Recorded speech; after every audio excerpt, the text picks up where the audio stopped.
seberapa parah kondisi pembajakan film di tanah air?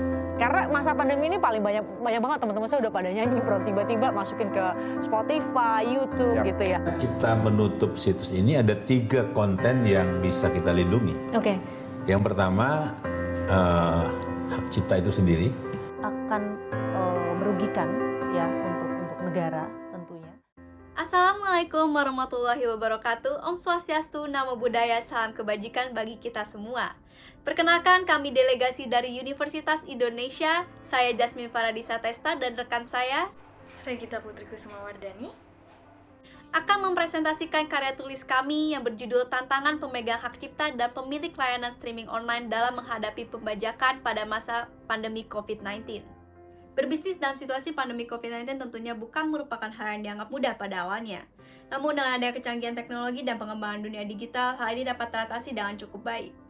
Keterbatasan pertemuan tatap muka menciptakan pengembangan era digital yang cukup pesat. Banyak bisnis-bisnis yang terus beroperasi dengan mengembangkan dan beradaptasi dalam penggunaan digital. Salah satu bidang bisnis yang cukup potensial dalam hal ini adalah terkait digital entertainment. Digital entertainment itu sendiri adalah produk hiburan yang didistribusikan via media digital seperti komputer, TV, atau handphone.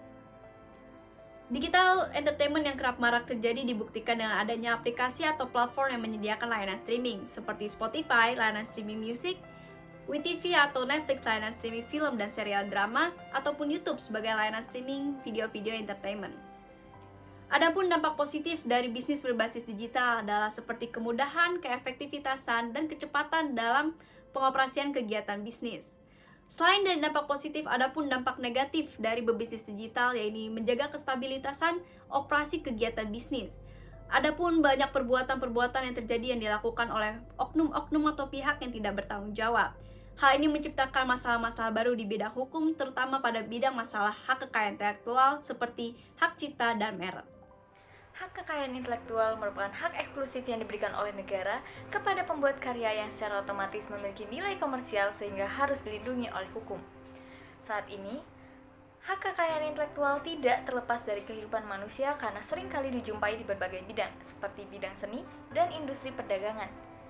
Salah satu jenis hak kekayaan intelektual yang saat ini sedang ramai diperbincangkan adalah terkait hak cipta.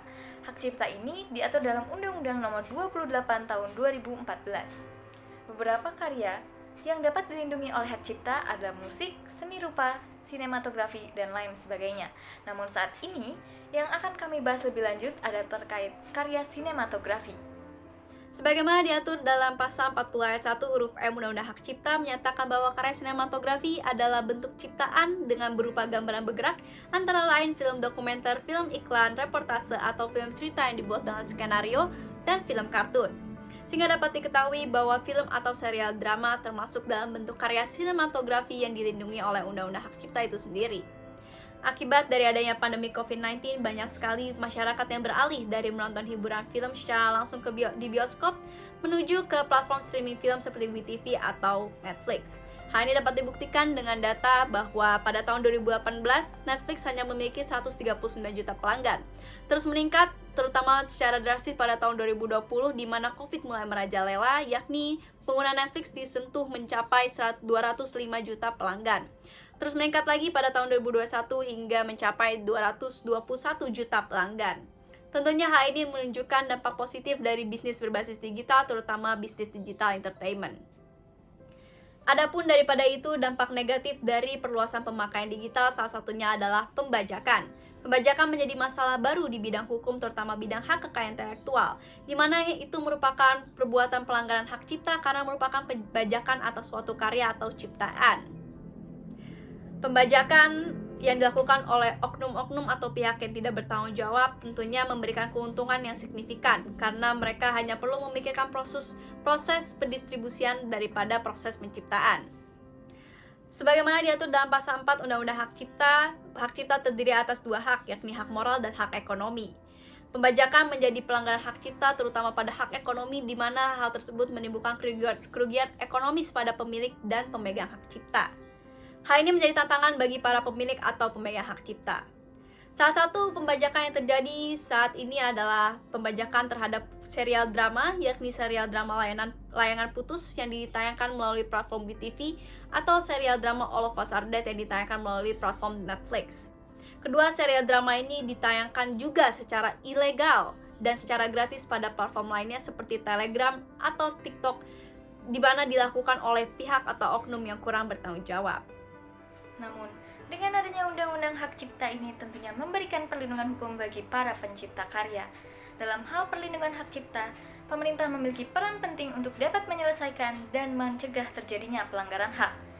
Dalam hal ini, pemerintah dapat melakukan beberapa tindakan. Yang pertama, melakukan pengawasan terhadap tindakan penyebarluasan dan penggandaan karya sinematografi. Yang kedua, pemerintah dapat melakukan koordinasi dan bekerja sama dengan berbagai pihak, terutama pada pihak penyedia layanan streaming online seperti WeTV dan Netflix. Dan yang terakhir, pemerintah juga dapat melakukan pengawasan terhadap tindakan memposting maupun mengunduh hasil ciptaan, yang mana hal ini telah diatur dalam pasal 54 Undang-Undang Hak Cipta. Lantas, langkah hukum apa yang dapat ditempuh oleh para pemegang hak cipta dan penyedia layanan streaming online jika telah terjadi pelanggaran, seperti yang terjadi dalam serial drama Layangan Putus dan All of Us Are Dead yang telah disebarluaskan secara ilegal melalui aplikasi Telegram. Dalam hal ini, pemerintah memberikan hak kepada pemegang hak cipta serial drama tersebut untuk dapat meminta ganti kerugian kepada pemilik channel yang telah menyebarluaskan secara ilegal melalui gugatan ke pengadilan niaga. Dan mereka juga dapat mengajukan tuntutan pidana bersamaan dengan gugatan perdata. Pemidanaan bagi pelanggar hak cipta dapat dikenai berupa pidana penjara maupun pidana denda, bergantung pada jenis pelanggarannya, seperti yang dijelaskan dalam pasal 112-119 Undang-Undang Hak Cipta. Oleh karena itu, dengan adanya Undang-Undang Hak Cipta ini, diharapkan dapat memberikan perlindungan penuh kepada pemegang hak cipta dan penyedia layanan streaming online, sehingga dapat membuat mereka sedikit lebih tenang untuk dapat mengembangkan dan mendapatkan hasil dari karyanya tersebut. Selain itu, pemegang hak cipta dan penyedia layanan streaming online juga dapat menindak secara tegas orang-orang yang tidak bertanggung jawab untuk dapat menerima risiko atas pelanggaran yang telah dibuatnya, agar tidak ada lagi pelanggaran hak cipta yang terjadi seperti pada saat ini. Demikian pemaparan karya tulis kami, sekian dan terima kasih. Wassalamualaikum warahmatullahi wabarakatuh. Om Santi Santi Om, Namo Buddhaya, salam kebajikan.